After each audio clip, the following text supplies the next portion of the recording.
Hello and welcome to another exciting episode of Friday Night Chats with Garage Geek, a free Garage Geek. You don't have to hear me whine and complain anymore, Vinyl Richie, about my job because I have vacation for the next 2 months.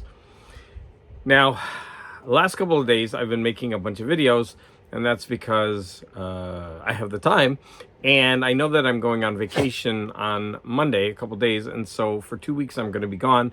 I will try to make a Friday night video, but it all depends on where I am and what's going on, right? Because when you're on vacation, you're busy sightseeing or whatnot. So this might be the last you're hearing from me in a little bit, but I doubt it, because I'm like that stain you just can't get rid of. Okay, so let's jump in. I've been doing some comic videos. I've been doing some album videos. I've actually been getting a lot of response to those videos, and I'm really happy because it seems like more people are engaging with me. And of course, always the ones who engage in my videos, I'm very happy with, the people who regularly comment. But it's also nice to engage with some new people, and some of them seem to be like they're going to be regulars. So I'm very happy with the shape my channel is taking.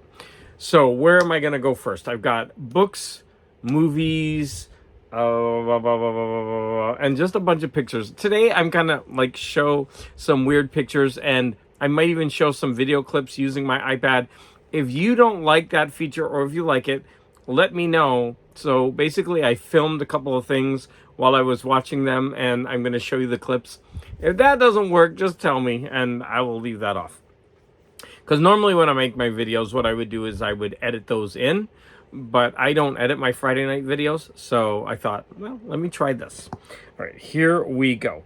Should I start with... Well, I've got the books right in front of me. Let me go ahead and do that. So remember, Garage Geek has a... Let me get that glaring iPad light off of me. So Garage Geek has the goal to read one book per week. And this week, he read this one. That was Star Trek Log 1, written by Alan Dean Foster. Now, what I didn't realize when I got this is that these are... what would you call them? Telenovelas? No, they're novels written from scripts for the animated TV series. And when I picked it up, I'm like, oh, let me try it. Because I thought what I'll do is I'll read the book and then I'll watch the episodes. And it was good because I'd only seen one episode. And so I thought, okay, well, I'll read the one, and I've already seen it, and then the other two, because there's 3 in this, I haven't seen, and then I'll watch them, and then I'll get a perspective from both ends. Okay, so not only did I read this, but I also started reading the series by James Blish. Now, these, this is number 2, by the way. So this is from the actual original series, but they're much shorter. There's about 10 of them in here, or maybe more. So each one is a novelization of an episode, but it's much shorter. However, I am going to say that I enjoyed this more than this, but I still really enjoyed this. I'm going to talk about why. So with this, you're getting a lot that isn't in the episode, a lot of details, even some things that's changed. So when you read something like this, and each episode is only like 25 minutes, and then each one of these is about 70 pages long. So when you're reading this, you're getting a lot that is fleshed out. Like this writer, of course, added the characters' thoughts and emotions. They fleshed out some of the background, or he fleshed out some of the background. There were a lot of extra things in here that weren't in the actual cartoon. And was this worth reading? Yes. I loved this. I flew through it. I think I like Alan Dean Foster as a writer. So I read Splinter in the Mind's Eye. Is that what it's called? The Star Trek one, Star Wars one. And when I was first starting it, it seemed wonky. But after that, I really, really liked it. and I really liked this. So I was writing to my friend. In fact, the last week of school, I didn't want to listen to anything in my car, any books. I was just playing music, and I started listening to like a kind of an award-winning book. And after I got into an hour, I was like, ugh, it was so boring. I was like, no. I think it was just my state of mind. I was just not getting into it. So I stopped and I just listened to music the rest of the week. But I did really enjoy these pulp stories.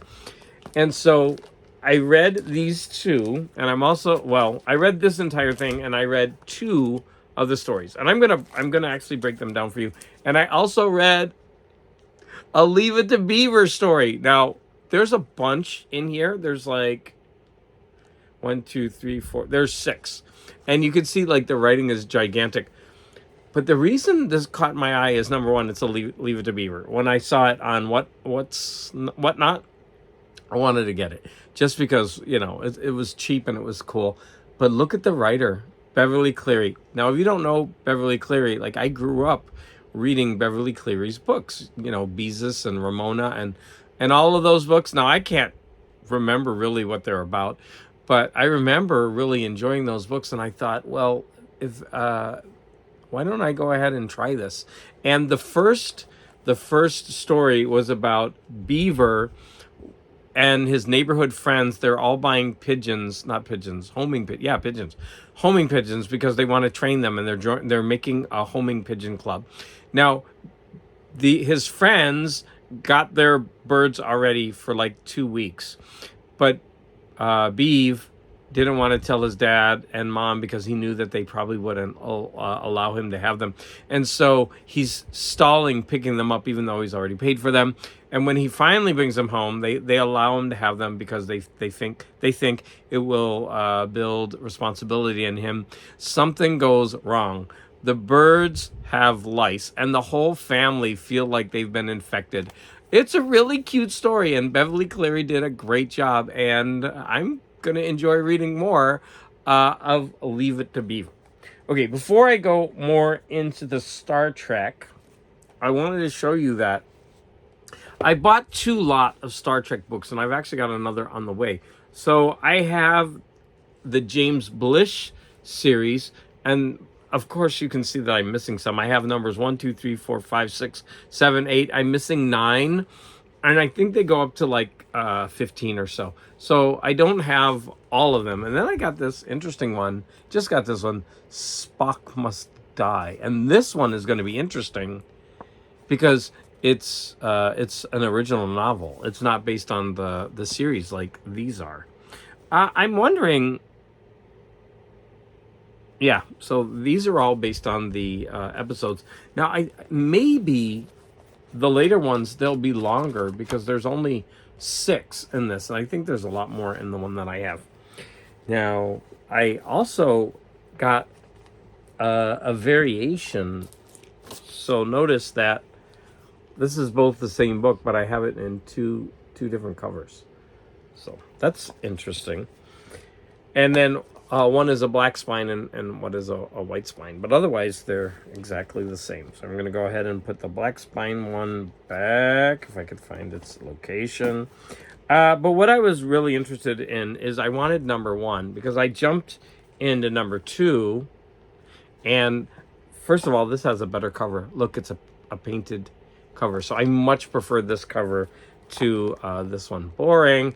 This one's way nicer. I wish they would have continued the series doing that, more like the comic book. So after I'm done with number 2, I'll jump back into number 1. But in this one, the first one was Arena. Now, Arena, of course, is the Gorn episode where they're both trapped on a planet. Now, what was interesting is I think there were some extras that weren't in the episode. Now, I have seen Arena so many times that I didn't go ahead and rewatch the episode. But the second one was called A Taste of Armageddon. And I read this one and it seemed a little bit familiar, but I'm not sure if I had seen the episode. So, of course, I read it, and then I watched the show, and there was a bunch that was different and changed. So I'm glad that I read it and I watched it. Now, Armageddon is really interesting because they go to this planet. They're being the Enterprise is forced to go there by an ambassador who wants to make a peace treaty, and they're warned to stay away. And once they get there, I'm going to show you some pictures. So once they get to the planet, it looks like this. I love these cool backgrounds in Star Trek. Okay, so the planet looks like that, and the interiors look like that. Look at those cool costumes and corridors and lights. Pretty cool. So when they get there, they realize that this planet and another planet, people from this planet colonize another planet, and they've been at war for 500 years. They've been at war for 500 years, and they do casualties by computer. So they don't actually wage war. They send fake, how would I say, like information, and it makes a damage. And then whoever's supposedly killed in that attack, they have to go, and by the next day they have to report to disintegration chambers. And it's a really interesting episode, and I won't tell you how it ends up, but I really enjoyed both reading the short story in this and watching the episode and seeing the differences. So in the Star Trek book, now this is from the animated series. So like I said, I had watched the first one before, and then I read the story. And I'm going to say that the stories in here are, if I haven't said already, the stories in here are way better than the animated cartoons. Now, of course, the cartoons has the visuals, but the animated, this book gives you so many details better than in the story. It just makes it seem like it fleshes it out, and it just provides so many more details to make the episodes more interesting. I'm sure like the scripts were better written, and then they had to like cut things to, you know, get it within the time. So let me go ahead and show you a picture. First off, I want to show you this picture. This was taken from the episode. I took it right from the screen, and then of course there's the image from the cover of the book. I thought that was pretty cool, so I knew where the cover image came from. Now the first one was called Beyond the Farthest Star, and this is where the Enterprise gets sucked into this planet that has this horrible like gravity pull, and they can't escape it. And in that gravity pull, they find another spaceship where the crew committed suicide.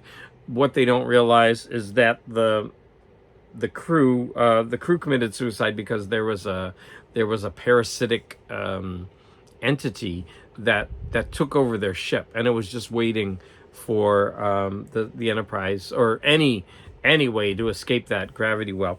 It's a pretty good episode. I like I said, I like the story version better. Let's see if I have any pictures of that. Oh, here's where I'm going to show you a thing. Let's see if I can get it to work. Okay, hold on, go back. Let's see if you can see this. That's the entity. Transported back out. I just wanted you to see the way Kirk knocks that guy out of the way. I thought that was hilarious. I was laughing. The second episode is called Yesteryear, and this is another episode where they go to that time portal. And in this one, Spock and Kirk go to a place to observe through the time portal. And when they come back, Spock has been erased. He's there standing with them, but he was erased from the timeline. So Spock has to go back in time to his own home world and figure out what happened that made him get erased. It was a really fascinating read, and even the cartoon was nice. But again, I'm like a broken record. Book way better. So, like I said, this was Spock coming up on his home city on Vulcan, and then here is like the courtyard of his house. And I want to show you Spock has to go in the desert, so I'll spoil that. But I have another little clip that I want to show. And where is it? I don't. Oh, here it is.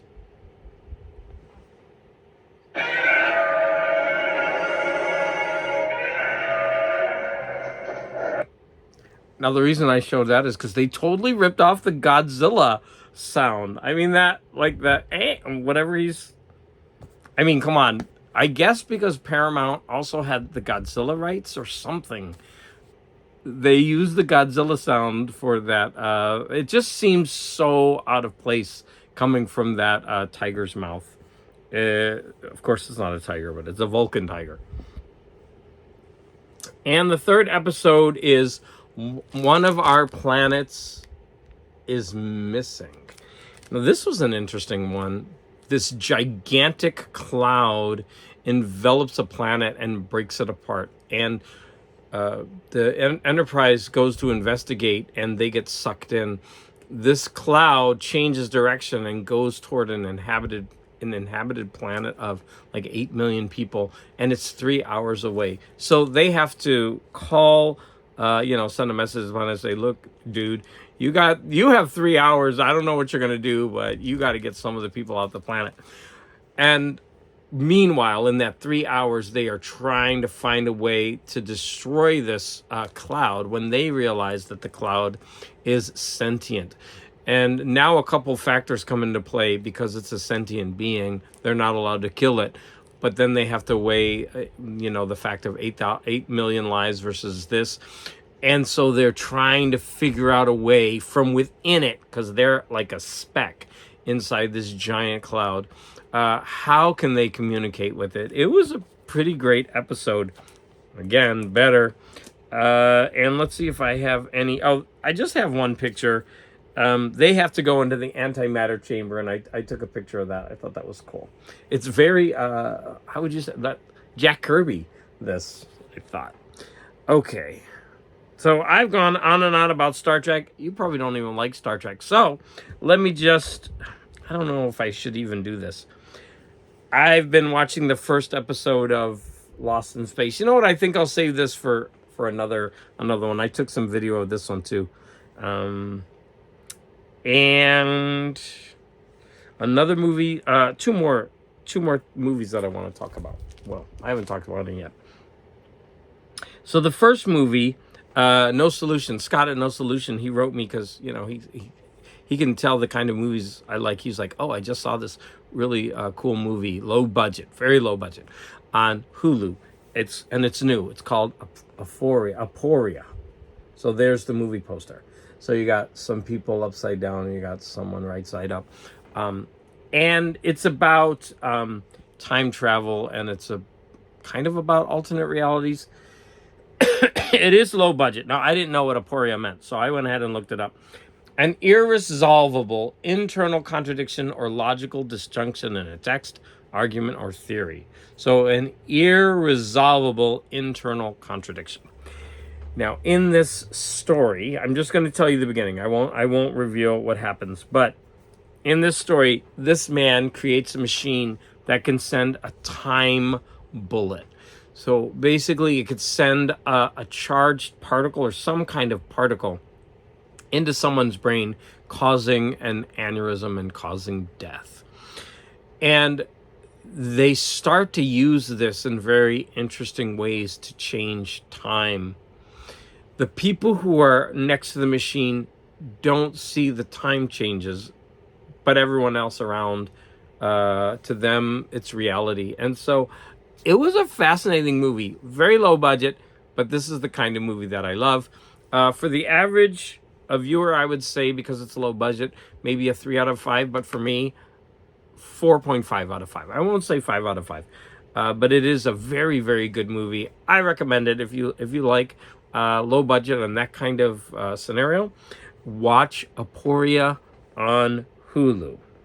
Next, my husband and I are huge fans of Cyndi Lauper, and he was biting at the bit to watch this, and so we went ahead and watched it.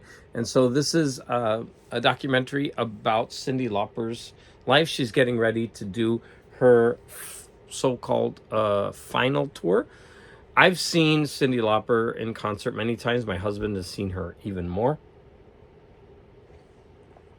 And the bad thing is I haven't bought tickets yet, but they're expensive. But we need to go see her the last time. She's got a great voice. The documentary was good. If you like 80s music and you're interested in Cyndi Lauper and her story, you're going to enjoy this. I think for the casual fan from 80s, you will enjoy this. I'm going to say that this isn't like the most amazing documentary ever. I would give this a 3 out of 5. But if you're interested in her and the 80s and music, then you could bump this up to 4 out of 5. Oh, there's an alternate poster, which I like better because I always consider Cyndi Lauper to be very, very colorful. And that just, yeah, it doesn't really work for me. She's known for being colorful. And so I like that poster a lot better. And that is all the movies. And I talked about books. Let's see if there's anything else I'm missing. Oh, no. There are 2 more movies. I watched the last 2 movies in the Apes series. So the 4th one was Conquest of the Planet of the Apes, where the child of Zira and Cornelius, his name is Caesar, he grows up and he leads a revolution. Now, this is so low budget that they basically have 2 sets. They have a square in downtown Los Angeles, and it's so downtown Los Angeles. I've been there so many times, and they just film everything in that square. Okay, that's fine. The problem is the pacing. It's actually a really good movie, but the pacing, it drags and it drags. But it does tell an interesting story. I liked the movie, but because of that dragging pace. And I'm going to say that it's the same with the final movie. Now, some people were saying that this is the worst movie in the series. I think the one before this and Battle for the Planet of the Apes, they were equal. They both had pacing issues. I didn't think this was such a bad movie. The villains in this weren't so, great. But the whole idea around this, about apes not killing apes, and then, one faction of apes trying to take over, and then there's a war, and then what do they do with the humans? Some want them killed, and some want them free, and then there's, oh my goodness, I forgot to say that Gandalf, I guess he's John Huston. I mean, super famous actor, but I'll always know him as Gandalf in the cartoon. Gandalf starts this movie as like the storyteller, the ape that, tells history. And he bookends the movie. And I was like, oh my God, it's Gandalf. But he's in like full ape makeup. So here is a scene. And this is Paul Williams. This was his first role. And here they are walking through the desert. I just think these, beautiful, beautiful sets, backgrounds. This is a picture of the ruined city. This is so Star Trek looking, but look at that gorgeous art. I mean, it's obviously a painted screen. And now I've finished all my movies. I talked about, I showed this is the log books written by Alan Dean Foster. And then I showed you the, these are the logs. These are the logs. And these are just the ones adapted. So I think last thing. Like, I can't let you go. Last thing, I think. We'll see. I should, it's bad. I should have written my list like I normally do.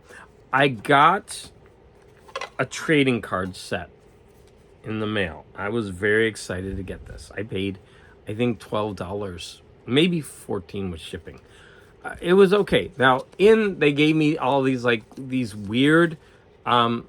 you stamp them. I think I've come across these before. They're endangered species.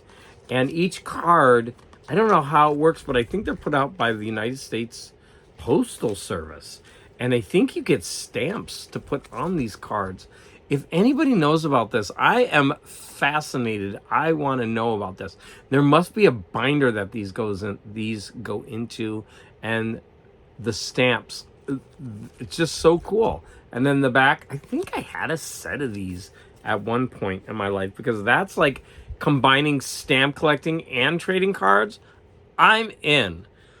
So I bought the Richard Corbin Collector Cards by Comic Images. Okay, it's a 90 card set.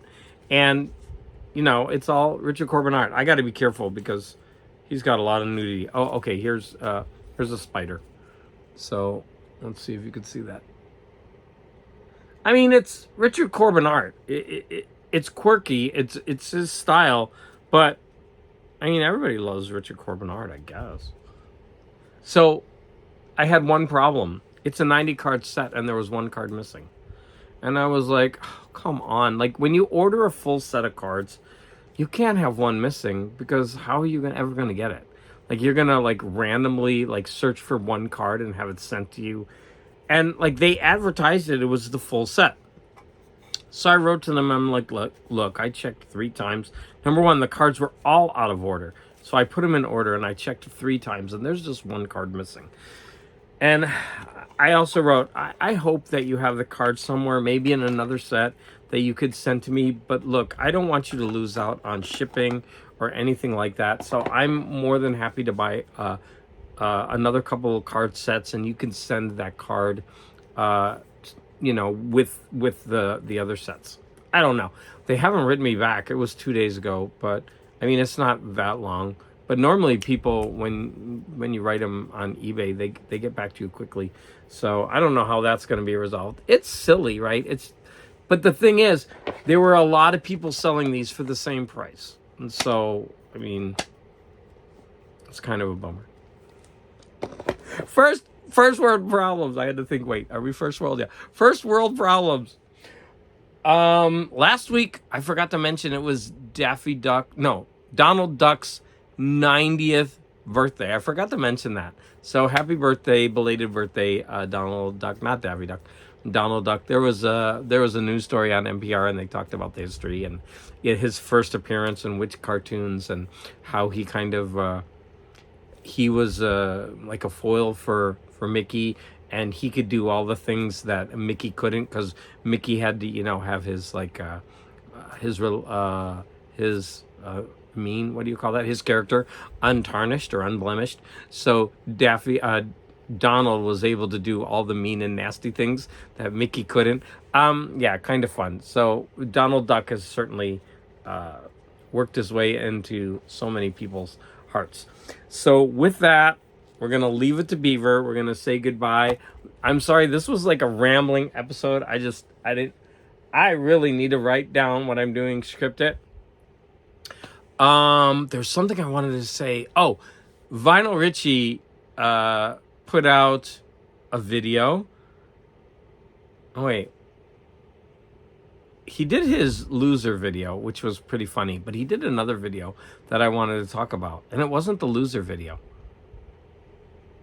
And somebody else put out a video that I wanted to do a shout out to, and now I'm totally blanking. Okay, that's just like me. All right. I need to go ahead and get off because I'm making no sense and I'm just rambling. Let me have one sip of coffee before I go. I want to thank everybody who's been, responding to me and writing comments. It's really, really appreciated. Like I said, I might not be on the air for, I don't know, a little bit, but I'm going to try. Hopefully, the next time I'll see you, you'll be able to see some pictures from my vacation. And I just want to say, as always, please, unlike me, who didn't write down his talking points, you need to always try to be more intelligent.